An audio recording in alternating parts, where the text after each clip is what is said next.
పుస్తకాలు అనుచితంగా తయారై పరిమితులు దాటి తాత్కాలిక రాజకీయ అవసరాల కోసం ఈ ఫ్రీబీస్ పుస్తకాలు ప్రకటించడం అమలు చేయడం అలవాటుగా మారిపోయింది. ఈ పార్టీ ఆ పార్టీ అని అన్నాం. దానివల్ల రాష్ట్రాల యొక్క అభివృద్ధి పుట్టుపడుతుంది. ప్రభుత్వాలు విపరీతంగా అప్పులు చేస్తున్నారు తాహత్తుకు మించి. మన పల్లెటూరులో నాకు బాగా గుర్తు, ఎవరన్నా అప్పు కావాలంటే కొంతమంది ఇది అప్పు కడతారని నమ్మకం లేకపోతే ఎవరన్నా పూచి ఖర్చు తీసుకురారు గ్యారెంటర్ అని చాలా మంది వచ్చి మా మామ దగ్గర సంతకం పెట్టుకునేవాళ్ళు గ్యారెంటర్గా. అంటే గ్యారెంటర్ అంటే వాళ్ళు కట్టకపోతే నేను కడతాను అన్నట్టు. అందువల్ల అప్పు ఇచ్చే సంస్థలు ఈ ప్రభుత్వానికి తిరిగి కట్టగలిగే స్తోమత ఉందా?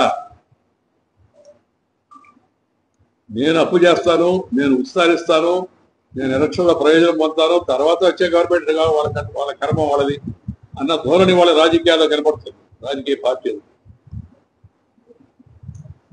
మనం తాజా ఉదాహరణ కూడా చూసాం. రాష్ట్ర ప్రభుత్వం ఆర్థికంగా ఆంధ్రప్రదేశ్లో ఉన్నాం కాబట్టి ఉదాహరణ చెబుతున్నాం ఎంత ఇబ్బంది పడుతుంది.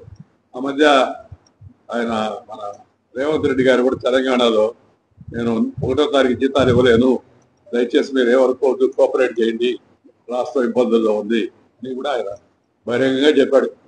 నేషనల్ టీవీ ఇంటర్వ్యూలో కూడా చెప్పాడు. ఏమంటే ఎందుకు ఇబ్బందుల్లో ఉంది?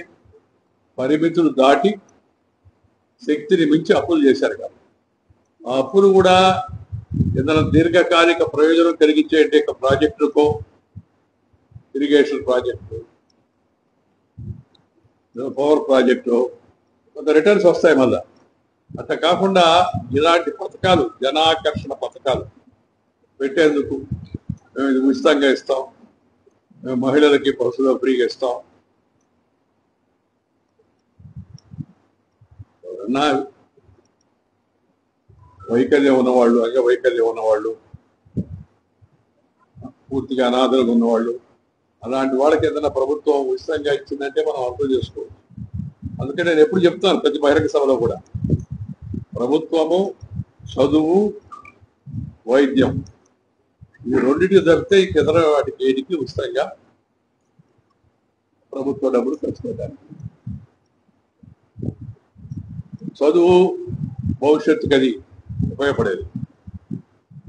ఆరోగ్యం బతకాలంటే దానికి మార్గం. అందరికీ వైద్యం చేయించుకునే పరిస్థితులు కొత్త విచిత్రమైన నవీన కొత్త రకాలైన జబ్బులు వస్తున్నాయి. నాన్ కమ్యూనికబుల్ డిసీజ్ అంటారు. అలాంటివి ఎక్కువ అయిపోతున్నాయి రోజు రోజు. ఖర్చు విపరీతం అవుతుంది. కట్టుకోలేక పేదవాళ్ళు, ధనికులు మధ్యతరగతి వరకు సరే సంతాలు పడుతున్నారు, కానీ పేదవాళ్ళు కట్టుకోలేని సంగతి ఏంది? అలాంటి పేదవాళ్లకు మాత్రం చదువు విషయంలో ₹1,00,000 కాన్వెంట్ ఫీజు దాన్ని ఫ్రీగా అని ఎవరు చెప్తే అది సాధ్యం కాదు. మామూలు పాఠశాలలో చదువుకి అలాగే వైద్యం, ప్రాథమిక వైద్యం, దీర్ఘకాలిక అయిన వైద్యం ఇబ్బందులు పాల్పడుతున్న వాళ్ళకి ప్రభుత్వం చేయూతనందించి ఆ పేరు ఏదైనా కానీ వాటికి మాత్రమే వీటిని పరిమితం చేయాలా. ఇంకొక విషయం నేను చెప్పదలుచుకునేదంటే, ఏ రాష్ట్ర ప్రభుత్వం అయినా తెచ్చిన అప్పులు ఎలా కట్టబోతుంది అనేది కూడా ప్రజల ముందు ఒక అఫిడవిట్ దాఖలు చేయాలి.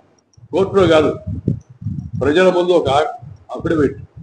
ఈ రాష్ట్ర ఆర్థిక బడ్జెట్ ఇంత, అప్పు ఇంత ఉంది ప్రస్తుతం, నేను మళ్ళీ ఇంత అప్పు తెస్తున్నాను, ఈ 5 ఏళ్లలో అప్పులు తీర్చడానికి ఇది మార్గం, సంవత్సరానికి ఇంత కడతాను.